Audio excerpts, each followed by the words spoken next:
नमस्कार, हमारे खास पेशकश न्यूज एंड व्यूज में आपका स्वागत है। आपके साथ मैं हूं सुमित चौधरी। किसान और कर्ज का नाता बेहद पुराना है। कहा जाता है कि किसान मतलब कर्ज और कर्ज मतलब किसान होगा।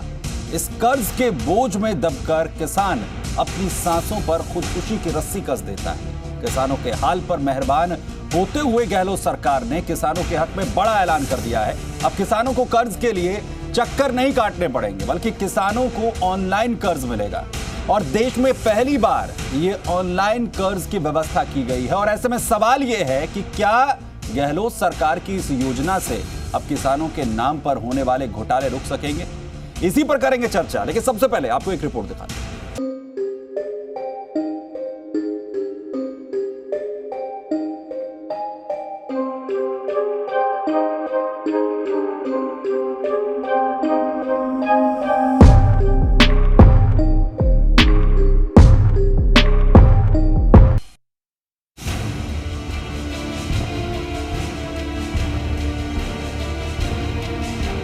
जो हर मौसम की मार खाता है वही इस मुल्क का अन्नदाता है।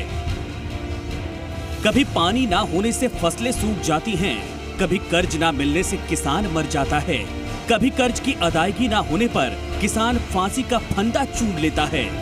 किसानों के जख्मों पर मरहम रखते हुए गहलोत सरकार ने बड़ा ऐलान किया है। अब किसानों को कर्ज देने में दुश्वारी नहीं होगी, ना ही किसानों को दफ्तरों के चक्कर काटने पड़ेंगे, बल्कि किसान अब ऑनलाइन कर्ज ले सकेगा। 16,000 करोड़ के लोन मिलेंगे इस बार आपको। 20 लाख तो पुराने और 10 लाख नए मेंबरों को लोन देने की सरकार ने योजना बनाई है। नए मेंबर बनेंगे, उनका रजिस्ट्रेशन शुरू हो गया है। इस बार नई फसली ऋण व्यवस्था में किसान बैंक की शाखा से लोन के पैसे लेने के अलावा किसान रुपए डेबिट कार्ड से एटीएम से भी पैसे निकाल सकेंगे। साथ ही समिति में FIG यानी कि फाइनेंशियल इंक्लूजन गेटवे के जरिए भी कर्ज लेने की व्यवस्था की गई है। किसानों को आवेदन के लिए आधार कार्ड, सरकारी bank account number, IFSC code जरूरी होगा। उसके बाद अंगूठे से बायोमेट्रिक सिस्टम से बेहद आसान तरीके से किसानों को कर्ज मिल सकेगा। अब तक 5.5 लाख किसानों ने आवेदन भी कर दिया है। आज ये कहते हुए फक्र है कि 5,50,000 के करीब रजिस्ट्रेशन हो गया है किसानों का। और आज से ऋण वितरण का काम ऑनलाइन करके बता दिया, प्रदर्शन करके, कि निसंदेह ये काम हो रहा है। आपका कार्ड बनते ही आप बैंक से पैसे ले सकते हैं, आप पोस मशीन से पैसे ले सकते हैं और उस कार्ड से किसी भी दुकान पे जाके खरीदारी कर सकते हैं। डीजल पेट्रोल भी आप डलवा सकते हैं। सूबे में 6,000 से ज्यादा ग्राम सहकारी समितियां और 50,000 ई-मित्रों पर ऑनलाइन पंजीयन किया जा रहा है। अब की बार 25 लाख से ज्यादा किसानों को फसली ऋण योजना का लाभ मिलेगा। कर्ज के डिजिटल होने के बाद से कहा जा रहा है कि अब किसानों के नाम पर कर्ज में कोई घोटाला नहीं होगा। पूरी प्रक्रिया पारदर्शी रहेगी। पहले अफसरों और अधिकारियों के बीच कर्ज की बंदरबाट हो जाती थी, लेकिन अब ऐसा होना करीब नामुमकिन सा है। ऐसे में सवाल है, क्या गहलोत सरकार की किसानों को ऑनलाइन कर्ज देने की व्यवस्था घोटालों पर रोक लगा पाएगी? आशीष चौहान, जी मीडिया, जयपुर।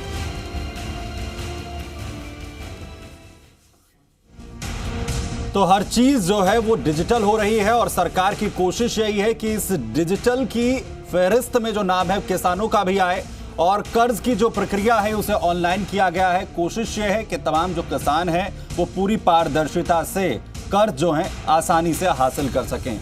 लेकिन क्या इस कोशिश से, जो इनिशिएटिव लेने की कोशिश हो रही है, इससे ये कर्ज घोटाला या किसानों को जो तमाम दिक्कतें पेश आती हैं वो खत्म हो जाएंगी? पूरी ट्रांसपेरेंसी जो है क्या वो इससे आ जाएगी? इसी पर खास चर्चा करेंगे। खास मेहमान हमारे साथ यहाँ पर मौजूद हैं, उनका परिचय हम आपसे यहाँ पर करा देते हैं। अमित गोयल साहब हैं, बीजेपी की तरफ से हमें ज्वाइन कर रहे हैं। महेश शर्मा साहब हैं, वरिष्ठ पत्रकार हैं। साथ ही साथ हमारे साथ हैं यहाँ पर सूरजभान सिंह साहब हैं, कृषि और सहकार मामलों के जानकार हैं। और शंभू सिंह साहब हैं, किसान नेता हैं, बीकानेर से हमारे साथ यहां पर जुड़ रहे हैं। बहुत स्वागत आप सभी का। और शुरुआत में आपसे यहां पर कर रहा हूं शंभू सिंह साहब, आखिर क्योंकि खुद मुख्यमंत्री इस बात को कह रहे हैं कि अब वो तमाम दिक्कतें जो अभी तक किसानों के सामने आती थी, वो तमाम घोटाले जो आज से पहले किसानों को कर्ज देने के नाम पर हुए, अब उस पर फुल स्टॉप लग जाएगा। सरकार की इस कोशिश को आप किस तरीके से देख रहे हैं? और लगता है कि अब वो दिन लग जाएंगे जब किसान जो है दर दर की ठोकरें खाता था और इस तरीके के मामले सामने आते थे कि किसान के खाते में गया कुछ नहीं और जो अफसर बैठे हैं वो बंदरबाट कर लेते थे। बिल्कुल सर, आपकी बात सही है। पहले जो फसली ऋण दिया जाता था उसमें बंदरबाट होती थी। ऐसे कई मामले सामने आए हैं कि जिसमें किसानों को पैसा मात्र जैसे 25,000 रुपए अगर लोन स्वीकृत हुआ है उसमें मात्र उनको 10 या 15,000 रुपए मिलते थे, बाकी की बंदरबाट हो जाती थी। और निश्चित तौर पे अभी जो ऑनलाइन प्रक्रिया है उसमें पारदर्शिता आएगी, लेकिन इसमें भी कई तरह की खामियां हैं। जैसे आप देखिए सर, इसमें सारे सदस्य जैसे जीएसएस के सभी सदस्य जी जो नए और पुराने हैं उनको सभी को ऑनलाइन नहीं किया गया है। उनका रजिस्ट्रेशन अभी तक ऑनलाइन नहीं दिखा रहा है। तो ऐसे में वो नए सदस्य हैं वो क्या करें, उनके लिए भी दिक्कत है। और दूसरी, सरकार ने ये जो लोन दिया है ये फसली ऋण है, ये फसली ऋण एक्चुअल मिलना चाहिए जब फसल की बुआई होती है उससे पहले मिलना चाहिए। अप्रैल में इसकी व्यवस्था होनी चाहिए। अब ये जुलाई आ रही है, जुलाई में भी अभी ये आज जाके इसका उद्घाटन हुआ, ये आगे धीरे धीरे रहेगा। तो ऐसे में जो पारदर्शिता की बात आती है सामने, तो उसमें तो कोई दिक्कत वो नहीं हो है सकता है। यानी आप ये कह रहे हैं कि ट्रांसपेरेंसी की अगर यहाँ पर सरकार बात कर रही है तो वो ठीक है, वो हो सकती है, लेकिन देरी का आप यहां पर जिक्र कर रहे हैं। और जीएसएस का जिसमें आपने कहा कि रजिस्ट्रेशन जो है वो तो ऑनलाइन अभी तक हुआ ही नहीं है, यानी खामियां उसके अंदर भी हैं और क्या कुछ दिक्कतें हो सकते हैं वो भी हम आपसे यहां पर समझने की कोशिश करेंगे। हमारे साथ यहां पर अमित जो है शंभू साहब के साथ सूरजभान सिंह साहब हैं, कृषि और सहकार मामलों के जानकार हैं। सूरजभान सिंह साहब, आप इस इनिशिएटिव को कैसे देख रहे हैं? क्योंकि पूरे देश की अगर हम बात कर रहे हैं, किसानों को लेकर अलग अलग तरीके कदम उठाए गए हैं। कहीं कर्ज माफी, क्योंकि कर्ज माफी तो एक ऐसी कोशिश हो गई है जो हर जगह हो रही है किसानों को लेकर, लेकिन ऑनलाइन सिस्टम में आना, राजस्थान ऐसा पहला राज्य है जिसने ये इनिशिएटिव लिया है।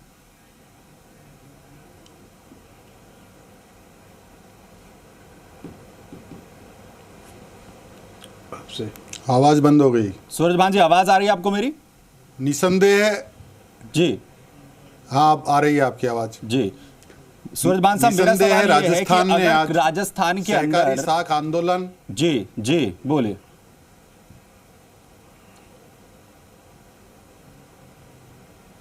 बोलो। निसंदेह राजस्थान में आज सहकारी साख आंदोलन और किसान फसली ऋण में तकनीकी क्रांति का इतिहास बनाया है। राजस्थान देश में पहला राज्य है जहां किसानों को फसली ऋण वितरण ऑनलाइन आधार आधारित थंब इम्प्रेशन के द्वारा दिया जाएगा, जिससे निसंदेह 2018 की कर्ज माफी के अंदर जो प्रदेश के सभी जिलों में अलग अलग तरीके से कई घोटाले सामने आए, कई अनियमितताएं उजागर हुई, जिसमें किसान बुरी तरह से पीड़ित हुआ, उन सब का 100% समाधान और निदान इसके अंदर होगा।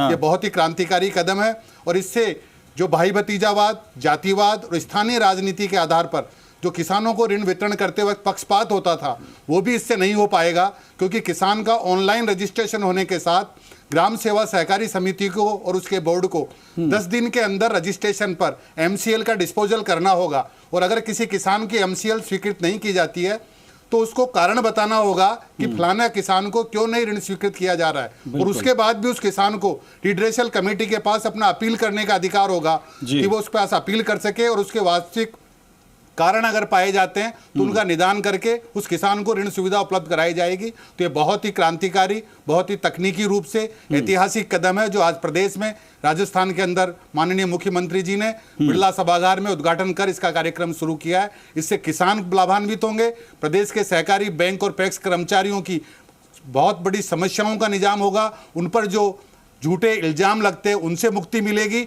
और वो बहुत ही विश्वास के साथ प्रामाणिक रूप से अपनी सेवाएं विश्वसनीयता के साथ किसान को देंगे, और सहकारी संस्थाएं और ग्राम सेवा सहकारी समितियां आगे बढ़ेगी। यानी हम ये समझ सकते हैं कि किसानों को जो भी परेशानियां पेश आती हैं कर्ज को लेकर, वो कहीं ना कहीं से दूर होंगी, क्योंकि तमाम चीजें जो है ट्रांसपेरेंसी के साथ जो है एग्जीक्यूट यहां पर की जाएंगी। महेश शर्मा साहब, आप लंबे वक्त से देख रहे हैं राजनीति के अंदर इस तरीके की जो कोशिशें हैं वो बेहद कम हुई हैं, और ऑनलाइन अगर किसानों को लाया जा रहा है ये अपने आप में सराहनीय है। आप इसे किस तरीके से समझ रहे हैं, और किसानों को लेकर अगर इस तरीके की कोशिश हो रही है तो ये कितना फायदा किसानों को पहुंचा पाएगी? देखिए, इसमें कोई दो राय नहीं है कि ये बहुत अच्छा कदम लिया है और समय पे लिया गया है। हालांकि अब फसली ऋण अभी टाइम पे नहीं मिल पा रहा हो, वो बात अलग है, लेकिन पहल की है, ये एक अच्छी पहल है। कल अगर आप ये मुख्यमंत्री के स्टेटमेंट पर अगर गौर करें तो उन्होंने 2-3 चीजें बात कही है जी। एक तो ये है कि संवेदनशील सरकार होनी चाहिए या प्रशासन होना चाहिए, और साथ साथ ही पारदर्शिता की भी उसकी जरूरत होती है, और फिर जवाबदेहिता की भी जरूरत है। तो इस अगर ये नई क्रांति, संचार क्रांति का जो एक बता रहे हैं, उसमें ये तीनों को अगर देखें इसमें इन मापदंडों के आधार पे, तो ये मतलब एक उस तरह से पहल की गई है इसमें कि कर्मचारियों की, जो कर्मचारी या मतलब अधिकारी हैं, वो अपनी कोई फर्जीवाड़ा नहीं कर सकते या मतलब राजनीति नहीं कर सकते, या कोई मतलब स्थानीय स्तर की राजनीति इस पर हावी नहीं हो सकती है। दूसरा ये है कि जो है पात्र व्यक्ति के पास वो कर्ज पहुंच जाएगा जी। अब यह है कि आधारभूत इसका जो पूरा ढांचा है वो पूरा मतलब क्या कहते हैं ना, इसको आवश्यकता है कि उसको ठोस और मतलब पुख्ता मतलब व्यवस्था होनी चाहिए। ऐसा नहीं हो कि पोची व्यवस्था और फेल हो जाए इसके अंदर। फर्जीवाड़ा रुकेगा, इसमें कोई दो राय नहीं, लेकिन यह है कि वो पात्र व्यक्ति के पास पहुंच रहा है कि नहीं, पर उसका लाभ ये देखने की आवश्यकता है।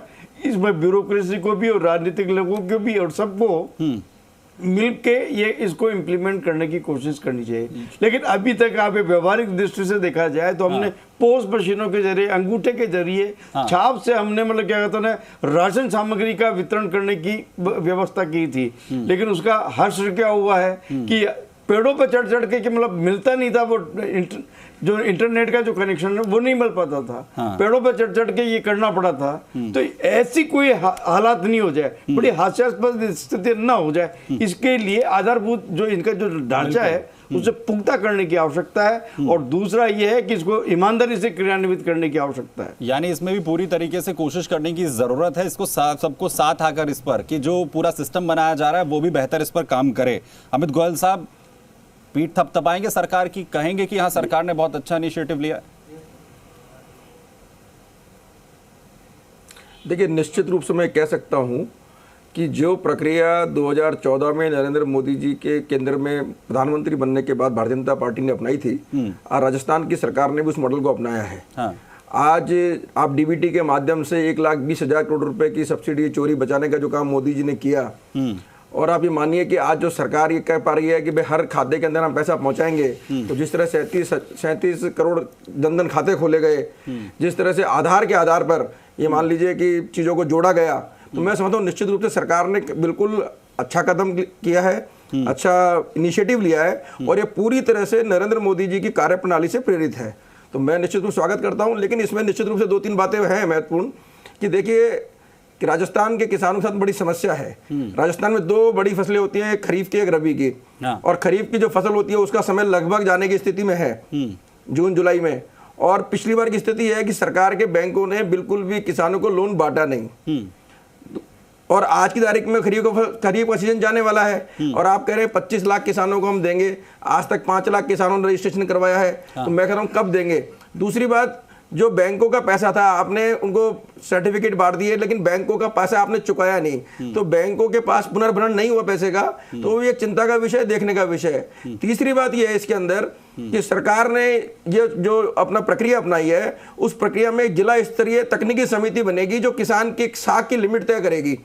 तो मैं समझता हूँ उसके अंदर भी कहीं कुछ गलत नहीं हो, सरकार को इसकी भी चिंता नहीं करनी पड़ेगी। वहाँ भाई भतीजावाद नहीं हो, या किसान को किसी तरह से ब्लैकमेल नहीं किया जा सके, या किसी तरह का भ्रष्टाचार नहीं हो उसके अंदर। सरकार को इस पर भी ध्यान देना पड़ेगा। कुल मिला के मैं कह सकता हूँ कि भारत में नरेंद्र मोदी जी के आने के बाद में जिस तरह से ट्रांसपेरेंसी बढ़ी है और ट्रांसपेरेंसी से उन्होंने काम किया है, अशोक गहलोत की सरकार ने उनसे प्रेरणा लेकर कदम उठाया है, इसे कनेक्ट कर दिया सीधा सेंटर से। ये बहुत अच्छी चीज है, आप नरेंद्र मोदी को इसमें लेकर आ गए कि जो डिजिटल को लेकर, तमाम चीजों को लेकर, ट्रांसपेरेंसी को लेकर केंद्र सरकार ने कोशिश की।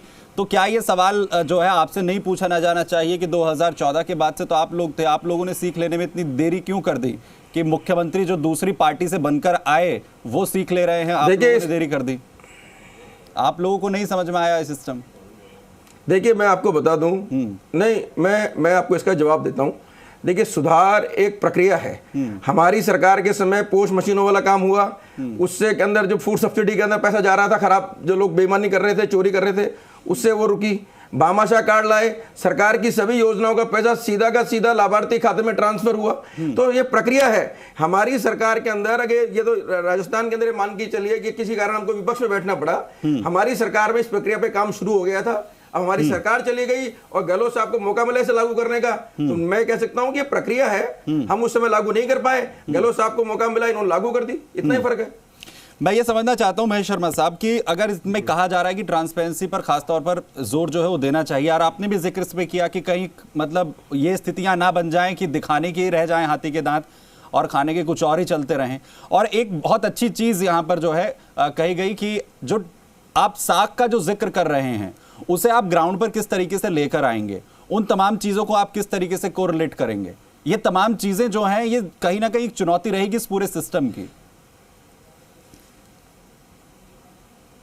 इसमें कोई दो राय नहीं है। हाँ। ये चुनौती है अवश्य, नई पहल है तो नई पहल में कई चुनौतियां भी आती है, और इसका चुनौतियों का मतलब ये नहीं कि सिस्टम को वापस से विड्रॉ कर ले, लेकिन इसमें आगे उसमें डेवलपमेंट की एक गुंजाइश रहती है। बिल्कुल। अब जैसे सबसे पहले है कि रजिस्ट्रेशन वाली जैसी समस्या आई है। हाँ। कि रजिस्ट्रेशन में जो अभी नहीं हो पा रहे हैं उनको किस तरह से जोड़ें। सबसे पहले तो ये है कि नए सदस्यों को इससे रजिस्टर करके और उसको बनाया जाए। और दूसरा फिर ये है कि आप जो सिस्टम अडॉप्ट कर रहे हैं उससे किसान जिसको लाभ देना चाह रहे हैं, हाँ।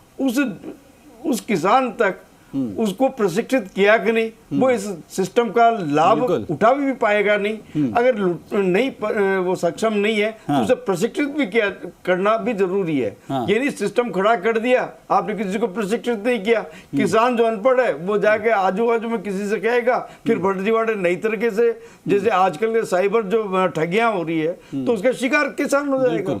इसकी रोकथाम के लिए भी हमारे को एक पूरी पुख्ता एक सिस्टम तैयार करना पड़ेगा। अमूमन बिल्कुल। और इसके बाद में किसान अगर ये बहुत इंपॉर्टेंट है, उसके बारे में उसको राहत देने की भी कोशिश। और मैं शंभू सिंह इस पर बेहतर जवाब दे सकते हैं। शंभू, क्योंकि इस तरीके की जो सिस्टम्स हैं वो एक ऐसा सिंडिकेट खड़ा कर देते हैं सरकारी दफ्तरों के बाहर जो किसानों के मदद के नाम पर ही चलने लगते हैं। दलाल जो हैं वो इस तरीके खड़े हो जाते हैं। क्या ये समस्या नहीं रहेगी किसानों के सामने, जिस डिजिटलाइजेशन की बात हो रही है, उस तरीके की एजुकेशन या उस तरीके की जो तमाम चीजें हैं, तकनीक की जो जानकारी है, वो भी किसानों के साथ जो है वो साझा की जाए, या उनके पास इतनी नॉलेज है कि वो इन तमाम चीजों को टैकल कर सकें? शंभू सिंह। बिल्कुल सर, इसमें कोई दो राय नहीं है कि जब भी लोन बढ़ते हैं, चाहे वो केसीसी हो, चाहे ये फसली ऋण हो, दलालों का जमवाड़ा रहता है बैंकों के बाहर। ये इस बात से कोई दो राय नहीं है। पर सर इसमें इस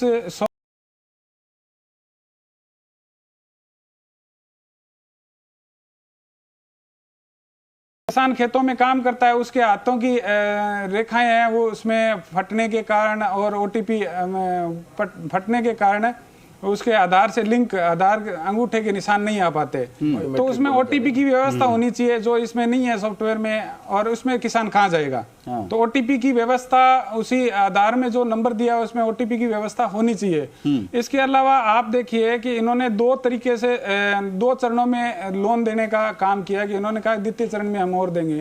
तो सर द्वितीय चरण किस बात का? भाई द्वितीय चरण में अभी आपने अप्रैल में बंटना चाहिए, आप जुलाई तक आ चुके हो, जुलाई तक आ चुके हो, फिर भी आप कह रहे हो कि हम द्वितीय चरण में और देंगे। तो सर जुलाई तो पहले ही आ चुका है, और फिर द्वितीय चरण में तो वो पैसा किसान के किस काम आएगा? क्योंकि किसान को तो फसली ऋण है जो फसल बोने से पहले चाहिए होता है, ताकि वो अपनी तैयारी पूरी फसल के लिहाज से कर्ज जो है उसकी जरूरत पड़ती है किसान को।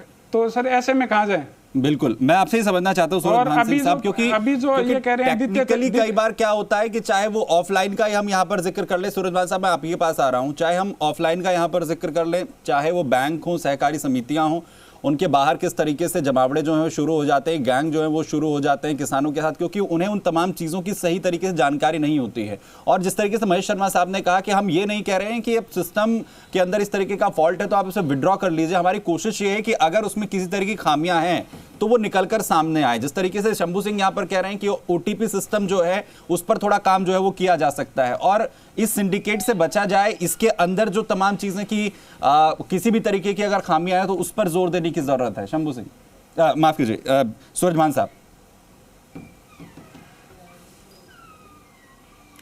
देखिए, जहां तक साइबर क्राइम का सवाल है तो फसल को जानवर खा जाएंगे, इस डर से फसल बोना बंद नहीं किया जा सकता।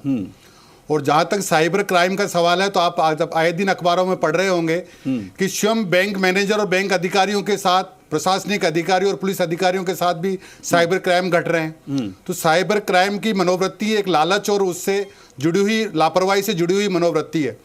तो अपराध का जहां तक संभावना है उसका शिक्षा और अशिक्षा से कोई संबंध नहीं है। बड़े पढ़े लिखे शिक्षित लोग भी साइबर क्राइम की चपेट में आ रहे हैं।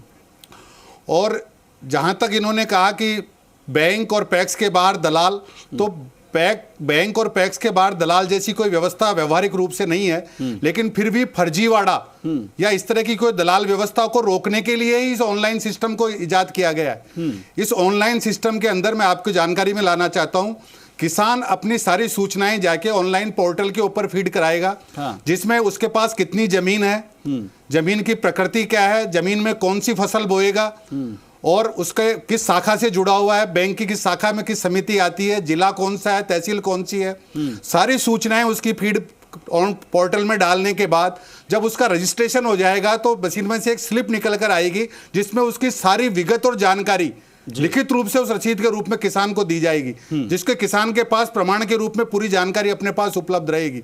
और उस रजिस्ट्रेशन के 10 दिन बाद समिति को और समिति के बोर्ड को उसकी एमसीएल को सैंक्शन करके मैक्सिमम क्रेडिट लिमिट यानी उसकी साख सीमा को स्वीकृत करके और केंद्रीय सहकारी बैंक को सूचित करना होगा। इसलिए ये बहुत ही अच्छी पद्धति और अच्छी चीज लागू की गई है। किसान को इससे निसंदेह बहुत फायदा होगा। और जहां तक लोन लेट दिए जाने का सवाल है उस पर मैं आप सबकी जानकारी लाना चाहूंगा कि नाबार्ड एक केंद्रीय स्तर की संस्था है जिनके सभी राज्यों में क्षेत्रीय कार्यालय होते हैं और नाबार्ड केंद्र सरकार के अधीन चलने वाली संस्था है। नाबार्ड हर राज्य के किसानों को फसली ऋण उपलब्ध कराने के लिए अपनी एसटी रिफाइनेंस पॉलिसी जारी करती है। अब आप दुर्भाग्यजनक स्थिति आप देखिए, आप गौर कीजिए कि जो खरीफ फसली ऋण की साख नीति नाबार्ड के द्वारा अप्रैल या मई माह के अंदर जारी कर देनी चाहिए। साख नीति नाबार्ड की वो होती है जिसके आधार पर वो केंद्रीय सहकारी अपेक्स कोऑपरेटिव बैंक को रिफाइनेंस करता है और apex cooperative bank central cooperative bank को देती है और सेंट्रल कोऑपरेटिव बैंक के माध्यम से पैक्स को मिलता है। इस प्रकार की ये अल्पकालीन साख नीति नाबार्ड की हर प्रदेश के अंदर है। लेकिन आप देखिए जुलाई माह गुजरने जा रहा है, खरीफ फसली ऋण के बारे में महेश जी और अमित गोयल जी ने कहा वो तथ्यात्मक सत्यता है, लेकिन अभी तक नाबार्ड ने अपनी अल्पकालीन फसली ऋण जारी नहीं किया है जिसके द्वारा वो प्रदेश के सभी राज्य सहकारी बैंकों को किसानों को फसली ऋण उपलब्ध कराने के लिए रिफाइनेंस करेगा। लेकिन दूसरी ओर आप देखिए संस्थागत रूप से भी इसमें किसान का क्या दोष है? नाबार्ड जो 4.5% किसान का क्या दोष है? आपने कह तो दिया हमें केंद्र और राज्य में आपने उलझा के छोड़ दिया, तो इसमें किसान का क्या दोष है? शंभू सिंह जी आप बिल्कुल सही कह रहे हैं, आपकी बात बिल्कुल वाजिब है कि किसान का और ऋणी सदस्य का या ग्राहक का इसमें कोई दोष नहीं है, लेकिन फिर भी ऋण सुविधा उपलब्ध करा दी गई है, ऋण मिल रहा है। और राजस्थान के अंदर जहां तक मानसून का प्रश्न है तो बारिश जुलाई और जून के लास्ट तक आती है, जो बुआई का कार्यक्रम शुरू हो गया है तो पहला किसान को ऋण 6 जुलाई को दे दिया गया है। 6 जुलाई से ऋण वितरण शुरू हो गया है प्रदेश के अंदर। लेकिन ये सारी व्यवस्थागत खामियां हैं शंभू सिंह जी कि नाबार्ड को जहां अपनी जिम्मेदारी मैं आपको बताऊं कि हमारे यहाँ राजस्थान के अंदर मूंगफली की बिजाई हुए को 15 से 20 दिन हो चुके हैं। आप अभी 6 जुलाई को देख के 15 से 20 दिन पहले मूंगफली की बिजाई हो चुकी है। आप अब कह रहे हो कि अभी हमने ऋण दिया है, तो अब वो ऋण किसान के क्या काम आएगा? मैं शंभू सिंह जी की आप तो ये बताइए ना, आपने हमें तो केंद्र और राज्य में राज्य और केंद्र में जी। अब आप मेरी बात सुनिए शंभू सिंह जी, आप मेरी बात सुनिए। जहां तक दो कर्ज माफी हो गई, 6 माह के अंतराल में 2 कर्ज माफी की घोषणा कर दी गई। 2018 में कर्ज माफी हुई, 2019 में कर्ज माफी हुई और कर्ज माफी से वित्तीय प्रावधान सरकार द्वारा केंद्रीय सहकारी बैंकों को देने के लिए किया नहीं गया। जब केंद्रीय सहकारी बैंकों के पास फसली ऋण वितरण करने के लिए समुचित धन प्रबंधन नहीं होगा तो इसकी ऐसी स्थिति का निर्माण होना ही था। गत सरकार ने 8,000 करोड़ की कर्ज माफी की और 2,000 करोड़ का प्रावधान किया। वर्तमान सरकार को 11,000 करोड़ का सहकारी बैंकों के लिए वित्तीय प्रबंधन करना था। तो ये शंभू सिंह जी बिल्कुल सही कह रहे हैं कि ऋण वितरण के अंदर धन के अभाव में और सरकार के द्वारा सहकारी बैंकों को दंड और दिए और जाने सवाल से इसीलिए भी नाबार्ड द्वारा इसलिए साख इंपॉर्टेंट नीति भी है जारी कि नहीं आप किए जिस जाने से इसमें प्रक्रिया को लेकर आ रहे हैं और जिन किसानों के लिए इन तमाम चीजों को करने की कोशिश हो रही है, उसे वास्तव में आखिर किस तरीके से फायदा इसमें मिलेगा। ठीक है, कोशिश हो रही है, इस बार शुरुआत है पूरे सिस्टम की, तो देरी इस बार हो रही है और कोशिश ये होनी चाहिए कि अगली बार आप जिस तरीके से पूरे सिस्टम की शुरुआत करें तो इसमें कोशिश जल्द से जल्द जो ऋण है वक्त पर मुहैया कराने की हो। बहुत शुक्रिया आप सभी का हमारे साथ यहां पर जुड़ने के लिए। मैं किसानों को ऑनलाइन कर्ज की व्यवस्था से घोटाला रोक पाएगी गहलोत सरकार, ये सवाल अपने दर्शकों से हमने पूछा, वो उसका जवाब जो है आज आपको दे देते हैं यहां पर, जहां पर 60% का कहना है हां और 40% का कहना है नहीं। तो चलिए इस एक साथ बुलेटिन में इतना ही। बाकी खबरों के लिए बने रहे जी राजस्थान के साथ। नमस्कार।